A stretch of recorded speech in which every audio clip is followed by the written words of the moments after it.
Adaora Nwosu sat on a worn-out wooden stool outside their tiny, crumbling house, staring at the cloudy sky. Her 3 younger siblings ran barefoot on the dusty ground, laughing despite the emptiness in their stomachs. Her parents, Mr. and Mrs. Nwosu, had aged before their time, their faces lined with the burden of poverty. "How much longer can we endure this?" her mother sighed, breaking Adaora's thoughts. She was the only graduate in the family, yet jobless, trapped in a cycle where dreams remained dreams. Opportunities were rare, and wealth seemed like a foreign concept, until Chuka Obialo entered their lives. The day Chuka arrived at their home, the entire neighborhood buzzed with whispers. A man of immense wealth, he stepped out of his luxurious black SUV. His presence commanding attention. Gold rings gleamed on his fingers, and his cologne smelled of power. "Adaora, my dear," he smiled, his deep voice laced with confidence. "Your parents speak highly of you. A beautiful, intelligent woman deserves a man who can give her the world." Adaora's parents beamed with pride. "He wants to marry you, my daughter. Do you know what this means for us?" her father said eagerly. But Adaora felt her heart tighten. They didn't know about Chinedu, the man she truly loved. A poor man, yes, but one who made her heart race in ways Chuka never could. That evening, Adaora met Chinedu behind their house. His eyes filled with worry. "You can't marry him, Adaora. Tell them about us," he pleaded. Tears burned her eyes. "Chinedu, I love you, but how can I choose love when my family is drowning in suffering?" He held her hands. "Money doesn't build a home, Adaora. Love does." But love couldn't feed her siblings. Love couldn't fix her parents' roof. She was torn between 2 worlds, one of passion, the other of survival. Within days, Chuka transformed the Nwosu family's life. He built them a mansion, replacing their crumbling house. He bought them brand new cars. Their names were suddenly spoken with respect. "Adaora, think twice and don't let this wealth miss us," her mother reminded her daily. Yet, Adaora's heart remained restless. Chuka showered them with gifts, but was it love or ownership? Chuka's patience ran thin. One evening, he sat in the Nwosu's lavishly furnished living room, sipping expensive wine. "If she doesn't accept my proposal," he said coldly, "I'll take everything back. I'll set it all on fire." A deadly silence filled the room. Adaora's parents gasped. "No, please give us time," her father begged. Time. Did time change the heart of a man who believed money could buy anything? Adaora clenched her fists. She had to make a choice, one that would change everything. Adaora stood in the center of their lavish new home, her mind in turmoil. The elegant marble floors, the crystal chandeliers, the luxury that had replaced their suffering, it all felt like a prison. Her mother's voice echoed through the grand hallway. "Adaora, my daughter, don't be foolish. Think twice and don't let this wealth miss us." Her father added, "Chuka has given us everything. What more do you want?" What more did she want? Was love so insignificant? Was happiness a luxury only for the rich? "You want me to marry a man I don't love?" she asked, her voice trembling. "Love won't feed your siblings," her mother shot back. Tears welled in Adaora's eyes. Was she being selfish? Or were they selling her soul for wealth? That evening, Chuka arrived in his usual intimidating fashion, his convoy of black SUVs stopping outside their house. He walked in, his presence suffocating. Adaora stood tall. "I can't marry you." Chuka's smile vanished. He leaned forward, his voice dangerously low. "Do you understand what you're rejecting? I made your family millionaires overnight. And this is how you repay me.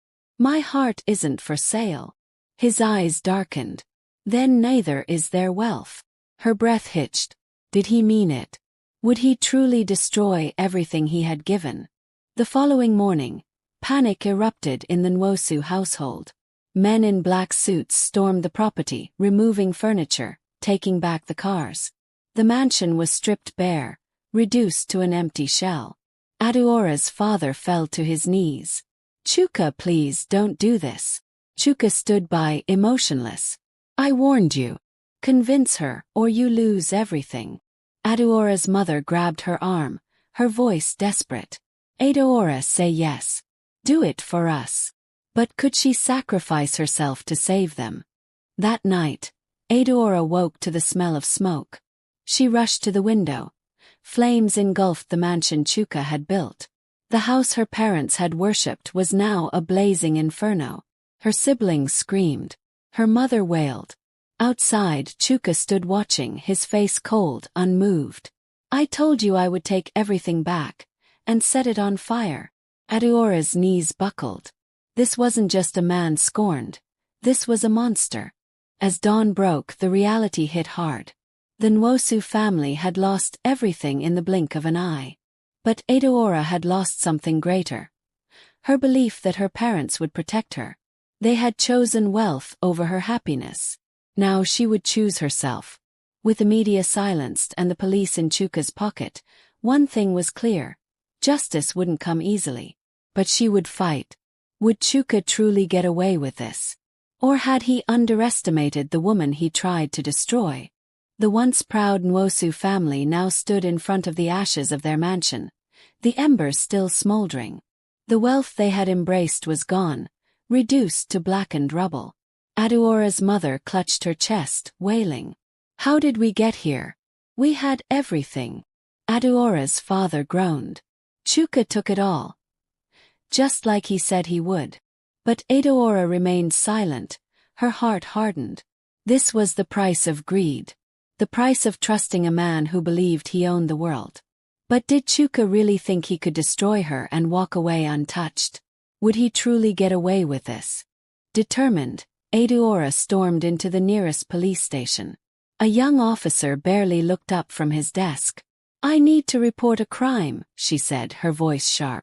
The officer lazily glanced at her, unimpressed. What crime? Chuka Obialo burned down my home. At the mention of the name, the officer stiffened. Then, as if rehearsed, he leaned back. I suggest you drop this, Mississippi. Some men are untouchable. Adaora's blood boiled. Untouchable. He committed arson. He threatened my family. The officer smirked. And who do you think funds half of Lagos police force? The realization hit her like a slap. Chuka didn't just own wealth. He owned power. But could power silence the truth forever? Frustrated but not broken, Adaora turned to the only person who had never abandoned her, Chinedu. She found him at his small, run-down workshop.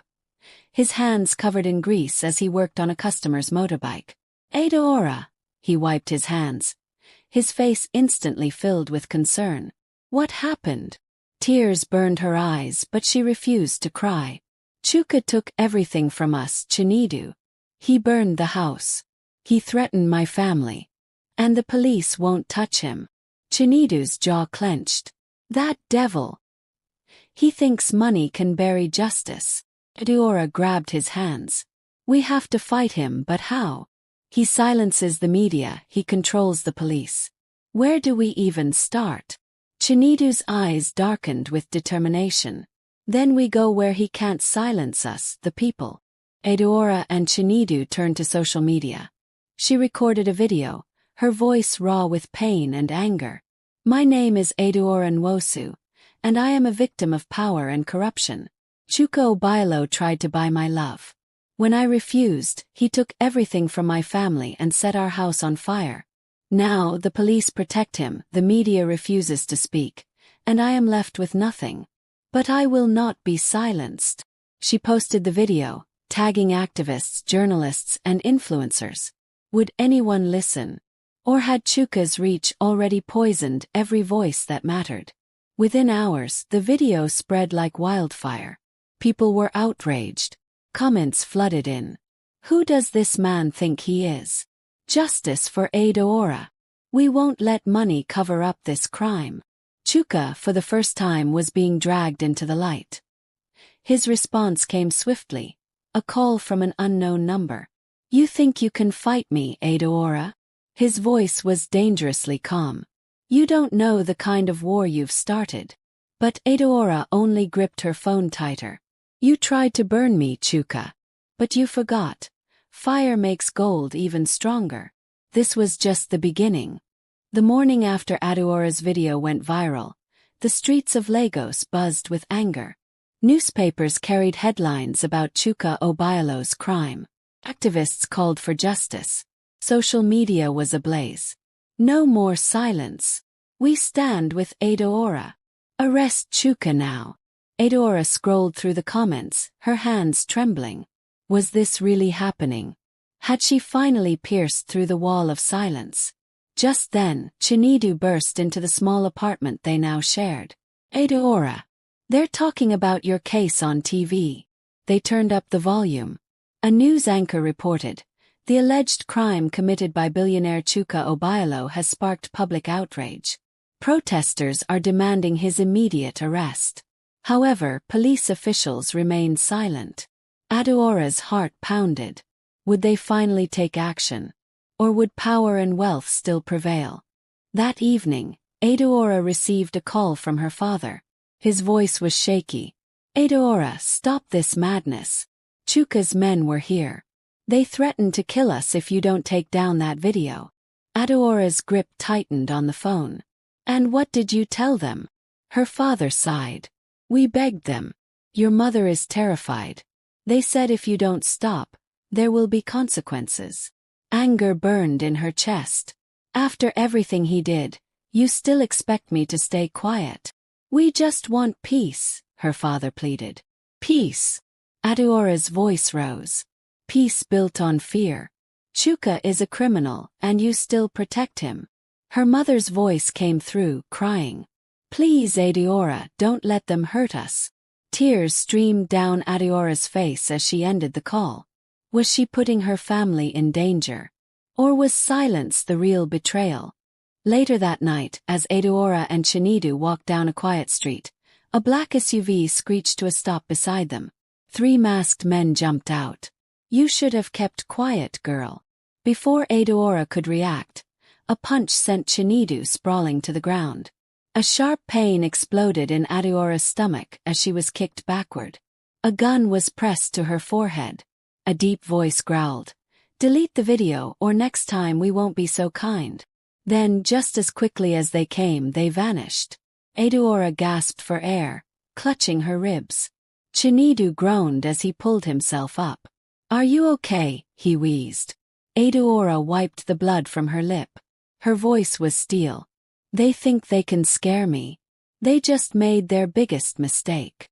Chinedu stared at Adaora as she grabbed her phone. Who are you calling? She took a deep breath. An old friend. Someone who can help. She dialed the number of Ifeanyi Dike, a well-respected human rights lawyer. His voice came through the line. Adaora. I saw your video. You know what Chuka is capable of, Ifeanyi, she said. He tried to kill me tonight. I need your help. There was silence, then Ifeanyi's firm response. I'm in. Adaora exhaled. For the first time, she wasn't alone in this fight. The next day, Ifeanyi held a press conference. Cameras flashed as he spoke with authority. We demand justice. No man is above the law. The evidence is clear. Chuka Obialo committed a crime, and we call on the police to arrest him immediately. The pressure was too much. That evening, the police finally acted. A breaking news alert flashed on every screen. Arrest warrant issued for Chuka Obialo. Adaora's hands clenched. The war wasn't over, but for the first time, the battle had turned in her favor. Would Chuka finally fall? Or was this just another trick from a man who had controlled the system for too long? Lagos was on edge. The streets buzzed with murmurs, TV stations broadcasted non-stop coverage, and social media boiled with a single question. Will they really arrest Chuka Obialo? Adaora scrolled through the comments, her heart pounding. Support poured in, but fear lurked beneath. I hope he doesn't bribe his way out. We've seen men like him escape before. Be careful, Adaora. He's dangerous. She clenched her jaw. Was justice truly within reach, or was this just another performance? Just then, Chinedu rushed into the room, his face tense. Adaora. The police are at Chuka's mansion. It's happening. Adaora's breath hitched. The moment had come. Would the system finally stand against him? Chuka lounged in his extravagant living room, sipping expensive whiskey when a sudden knock thundered at his front door. His butler rushed in pale-faced. "Sir, it's the police." Chuka smirked, swirling his drink. "Let them in." A moment later, 5 officers stormed in, their expressions grim. The lead officer stepped forward. "Chuka Obialo, you are under arrest for arson, destruction of property, and attempted murder." Chuka chuckled, setting down his glass. "Do you know who you're talking to?" The officer didn't flinch. "You have the right to remain silent." Chuka's smirk faded. He turned to his lawyer, who stood in the corner.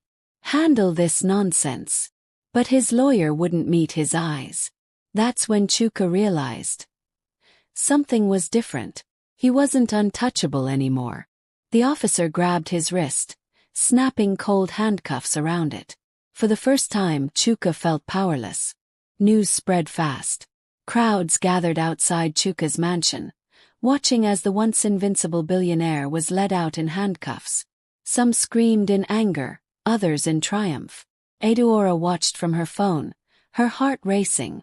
Chuka's head was high, but his eyes burned with fury. A reporter pushed forward. "Mr. Obialo, do you have any comments?" Chuka's lips curled into a sneer. "You think this means anything? I built this city. You'll all regret this." Adaora's stomach twisted. Even in chains, he believed he could win. Would he? 2 days later, the trial of Chuka Obialo began. The courtroom was packed, the world watching. Ifani Dyke stood strong, presenting evidence. The threats, the fire, the attempted silencing of Adaora. Chuka's defense fought back. "My client is a respected businessman. Where is the solid proof?" But the prosecution had something powerful. CCTV footage from a nearby house, capturing Chuka's men setting fire to the Nwosu home. Gasps echoed in the courtroom. Chuka's lawyer turned pale. Chuka himself said nothing.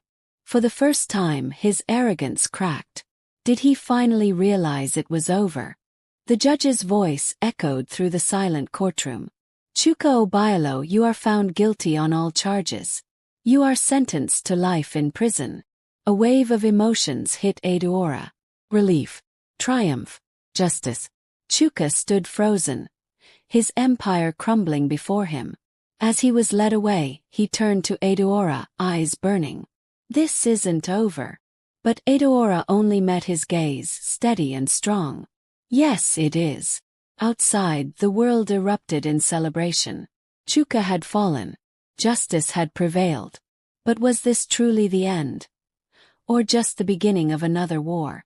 The news of Chuka's life sentence spread like wildfire, filling headlines and dominating conversations across Nigeria. Adaora should have felt victorious, but a strange unease gnawed at her. She sat in the small apartment she shared with Chinedu, watching the news replay Chuka's sentencing. The journalist's voice rang out. "The once powerful billionaire Chuka Obialo has been sentenced to life in prison for his horrific crimes. Justice has finally been served." Chinedu turned to her. "You did it, Adaora. You fought back and won." But had she really won? If justice had been served, why did she still feel like something was coming? She exhaled. Chuka isn't the kind of man to accept defeat. He meant what he said. "This isn't over." Chinedu's face darkened. "Then we stay ready." 2 weeks later, Adaora's fears proved right. Late at night, her phone buzzed. An unknown number. She hesitated before answering. A low voice crackled through the line. "You think locking me up changes anything?" Adaora's blood ran cold. "Chuka." Slow chuckle. "You took everything from me, Adaora. But let's see how long you enjoy your little victory." The line went dead. Adaora's hands trembled. How was this possible? Wasn't he in a maximum security prison? Chinedu noticed her pale face. What happened? She looked at him, voice shaking. Chuka just called me. Chinedu's expression turned to fury. That's impossible. Or was it? The next morning, Adaora rushed to Ifani Dyke's office. Chuka called me, she blurted out the moment she stepped inside. Ifani's brows furrowed. That's not possible. He's in prison with no access to communication. Just then his phone rang. He answered, and Adaora watched as his face turned grim. What? When? He ended the call and looked at her. One of the key witnesses in the case has disappeared. Adaora's breath caught. Disappeared. As in. Vanished. No trace. Fear coiled in Adaora's stomach. Chuka might be in prison, but his influence wasn't. Was he already setting his revenge in motion? That evening, Adaora and Chinedu were walking home when they noticed a thick cloud of smoke in the distance. Sirens blared. People ran in panic. Adaora's heart raced. What's happening? A man ran past them shouting, "A house is on fire!" Adaora stopped dead in her tracks. The direction of the fire. Her parents' neighborhood. Her feet moved before her mind could catch up. Ran. Faster than she had ever run before. She turned a corner and saw the nightmare unfold. Her family's house engulfed in flames. No. No, no, no. She screamed, shoving through the crowd. Firefighters battled the inferno. The walls cracked and collapsed. Tears blurred her vision as she searched for her parents. Mama. Papa. Her mother's voice called out from the crowd. Adaora. She turned to see her parents and siblings huddled together, their faces streaked with soot and shock. Chinedu reached her, panting. They're safe. Adaora spun to the burning house, rage and devastation colliding inside her. Who else could have done this? Hadn't Chuka already taken enough from her? The fire was put out, but Adaora's home was gone. The fire chief approached her. It wasn't an accident. Someone did this intentionally. Adaora's fists clenched. Car pulled up near the scene. A tinted window rolled down just enough for a voice to slip through. Familiar taunting voice. I told you, Adaora. This isn't over. Then the car sped off, leaving only a trail of dust and a message loud enough to shake her soul. Chuka might be in prison, but his reach was still terrifying. Had she underestimated him? Would he ever stop? Or was this only the beginning of her worst nightmare? Adaora sat across from Ifani Dyke in his office, her fingers gripping the armrest of her chair. The fire had taken everything from her parents, yet Chuka was still behind bars. Or was he? She leaned forward. Ifani, I need to know the truth. Does Chuka still have connections outside? Ifani sighed, rubbing his temples. I checked prison records. Chuka hasn't had visitors. No phone calls logged. But I won't lie to you, Adaora. Men like him don't go down easily. Adaora's chest tightened. So what do I do? Sit and wait for the next fire. Ifani's eyes hardened. No. We fight back. But how do you fight a ghost controlling the world from behind iron bars? That night, Adaora sat in her apartment with Chinedu, the silence between them thick with tension. Suddenly, a sharp knock at the door shattered the quiet. Chinedu tensed. Who is it? No answer. Another knock, louder this time. Adaora exchanged a glance with Chinedu before cautiously stepping forward. She reached for the handle, but Chinedu grabbed her wrist. Wait. He peered through the peephole, then cursed under his breath. It's a letter. Someone left it on the floor. Adaora picked it up with shaking hands. Her breath caught as she read the message inside. Run while you still can. Or burn like your house. Her heartbeat thundered. This wasn't just a warning. It was a promise. How much longer could she keep running? Determined not to live in fear, Adaora met Ifani the next day.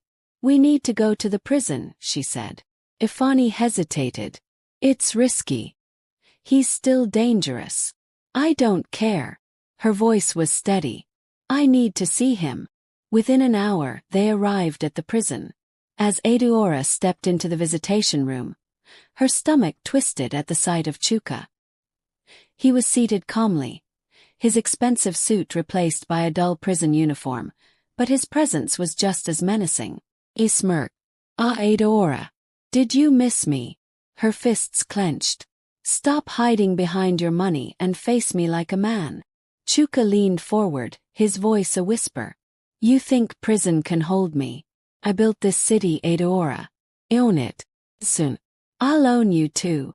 Adaora stared into his eyes, rage and fear clashing inside her. Had she just walked into a trap?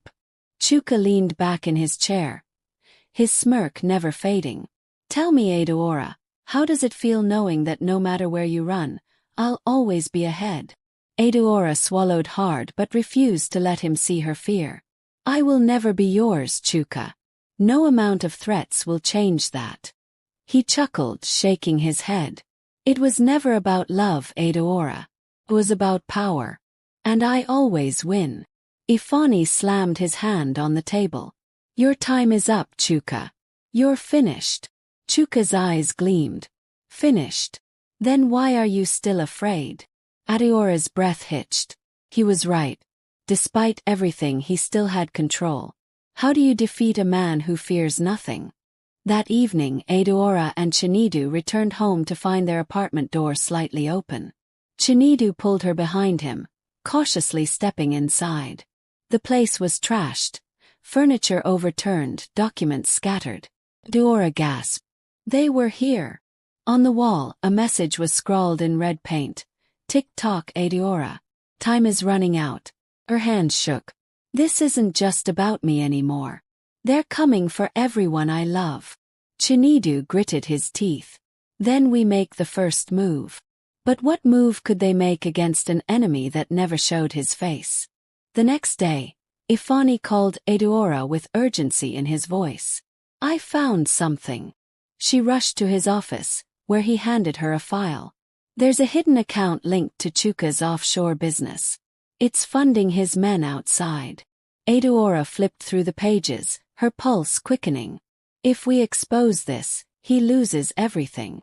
Ifani nodded. "But once he knows we have it, he won't hold back." Adaora exhaled. "Then we act fast." For the first time in weeks, she felt a spark of hope. Was this finally the key to ending Chuka's reign of terror? Or was she playing straight into his hands? Adaora clutched the file as she sat in Ifani's office, her heart pounding.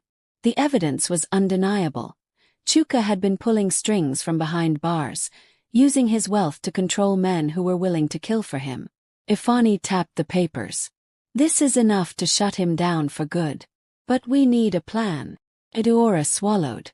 "How do we expose him when he owns the system?" Ifani exhaled. "The media. People. If we make enough noise, even his power won't be enough to silence us." But would the truth be enough to stop a man like Chuka? That night, as Adaora walked into her apartment, she felt a strange chill in the air. Chinedu was already inside, sitting at the table, his head lowered. She set the file down. "Chinedu, we found something. This could be it. This could end everything." But he didn't look at her. She stepped closer. "Chinedu." He finally raised his eyes, guilt swimming in them. "Adaora, I have to tell you something." A sudden knock at the door sent shivers down her spine. Chinedu stood up too quickly. "Don't open it." Adaora's pulse raced. "Chinedu, what's going on?" Before he could answer, the door burst open and two men stormed in. Her blood turned to ice. Had she been betrayed? Adaora struggled as the men grabbed her, dragging her toward a black SUV parked outside. Chinedu shouted, "Leave her alone!" But a gun was pressed against his head. One of the men sneered. "You should have taken the money, Chinedu. Now you're both dead." Adaora's breath hitched. You sold me out." Tears burned in Chinedu's eyes. "I was trying to protect you." A bitter laugh escaped her lips. "By handing me over to him." Before she could say more, a cloth was pressed over her mouth. Her world spun as darkness swallowed her whole. Was this the end? Adaora woke to the crackling sound of fire. Her eyes snapped open. She was tied to a chair in a dimly lit warehouse, flames flickering around her. Chuka's voice echoed. "Ah, my beautiful Adaora. I told you no one says no to me." Her throat was dry, but she forced out the words. "You're a monster." Chuka chuckled. "Perhaps. But even monsters get what they want." Her pulse pounded. Was this how it would end? Just as the fire began to spread, a loud bang shook the building. Gunshots rang out. Ifani's voice cut through the chaos. "Adaora!" Through the smoke, she saw officers storming in. Chuka pulled out a gun, but before he could fire, Ifani tackled him to the ground. Adaora gasped for air as hands untied her. Chinedu, bloodied and beaten, crawled toward her. "I tried to fix it." He turned away. "It's too late, Chinedu." The officers dragged Chuka away. His screams drowned by the roar of the flames. Justice had finally come. But at what cost? Weeks later, Adaora stood before the wreckage of her family's burnt house. She turned to Ifani. "Chuka is gone, but the scars remain." Ifani nodded. "Scars remind us that we survived." She sighed, her heart still heavy. But as she looked toward the horizon, a quiet strength filled her. She had fought. She had won. And now it was time to rebuild.